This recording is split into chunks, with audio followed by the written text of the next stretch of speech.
Reimagining Mobility, a green network in Buffalo, New York.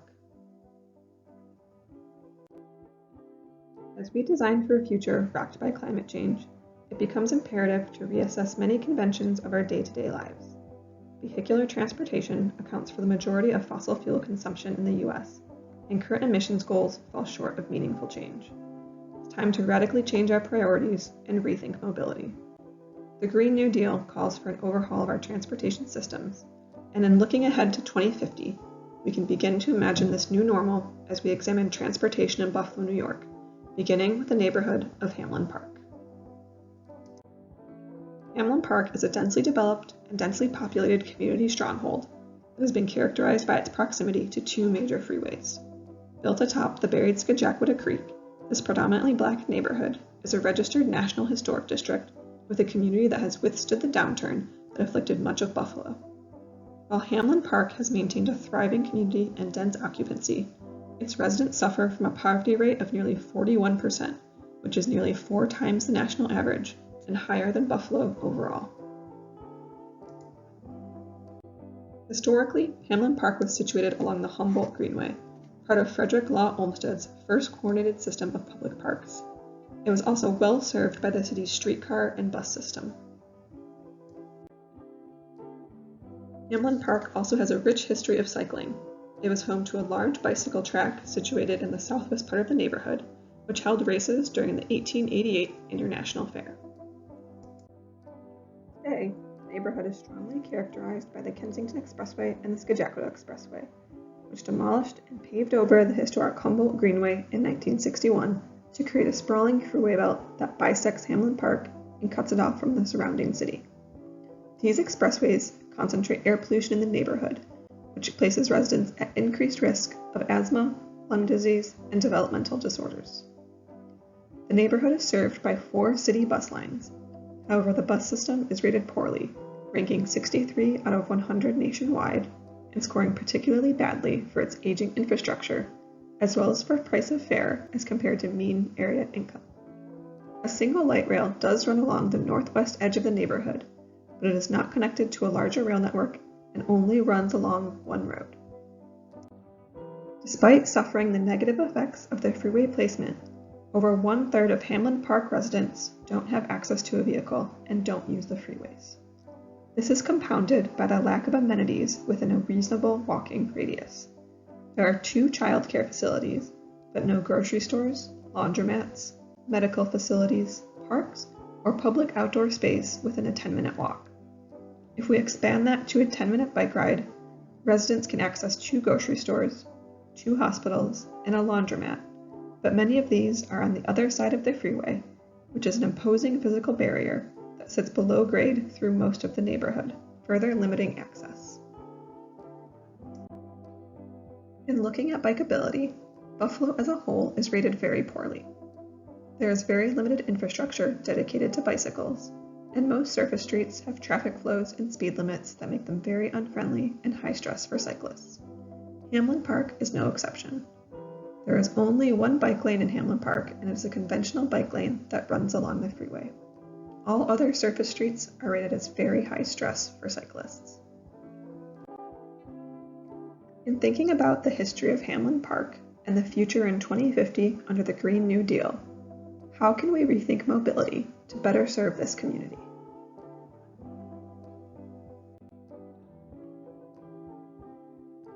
I am proposing a green mobility network for this neighborhood, a framework that can be expanded to the city as a whole. This network centers around radically reprioritizing pedestrians and cyclists by removing the freeways and replacing them with a combination of light rail and comprehensive bicycle infrastructure, including a bicycle highway and several e-bike share stations throughout the neighborhood.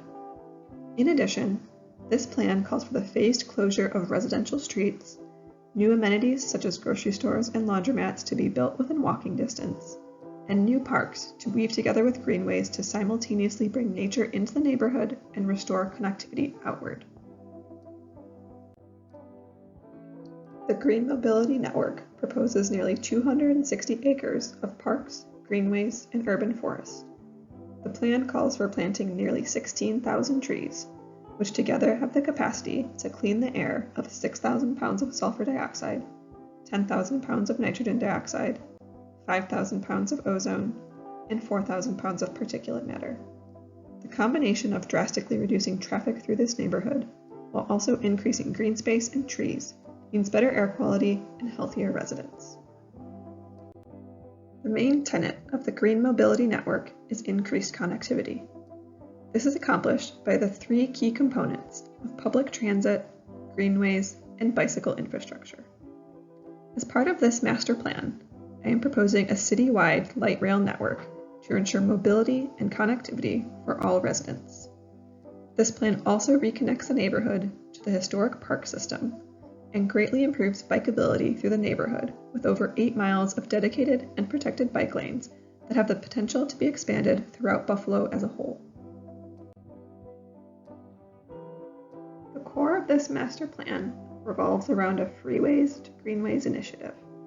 I am proposing repurposing the existing below-grade freeway footprint as a public transit and bicycling corridor.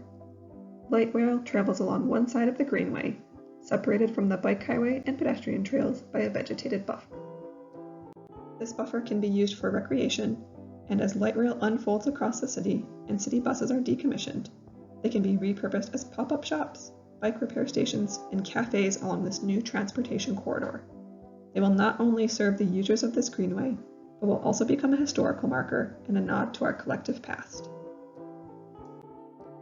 The other main component of the Green Network is a phased street closure plan to enhance public outdoor space. Hamlin Park is very densely developed and lacks any public green space.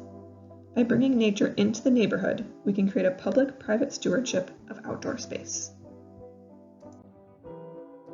Currently, even residential streets in Hamlin Park prioritize vehicles over pedestrians. Streets are typically 40 feet wide with a parking strip on either side and a drive lane in either direction. There's a very narrow health strip on either side between the sidewalk and the vehicles at only 5 feet, which creates a very unsafe feeling for pedestrians even when they're on the sidewalk. The first phase of street closure involves narrowing the roadway to one drive lane while maintaining parking. This forces vehicles to slow down and navigate streets carefully to avoid oncoming vehicles. Phase 1 also sees the installation of a two-way bike lane, protected by a parking lane. In addition, this phase calls for the installation of e-bike share stations throughout the neighborhood. These three arms of Phase 1 work together to begin making the street safer and more comfortable for pedestrians and cyclists while beginning to limit vehicles. Phase 2 builds upon Phase 1 by removing on-street parking and further narrowing the roadway. Parking is replaced by planting as we begin to expand green space into what was formerly the domain of vehicles. As drivers and residents grow accustomed to reduced vehicle access, we will implement Phase 3, which calls for barring vehicle access entirely. Retractable bollards will be installed at either end of the street to allow for emergency access, and the roadway will be removed to install trees, vegetation, and bioswales. This new public space will be gradually programmed according to community needs and usage. This phased street closure can be applied throughout the city to weave together green threads and create a comprehensive natural urban fabric throughout Buffalo. The Green Mobility Network is a forward-thinking reimagining of urban mobility. By radically reprioritizing pedestrians over vehicles, we can create walkable, bikeable neighborhoods and a healthier future for our planet.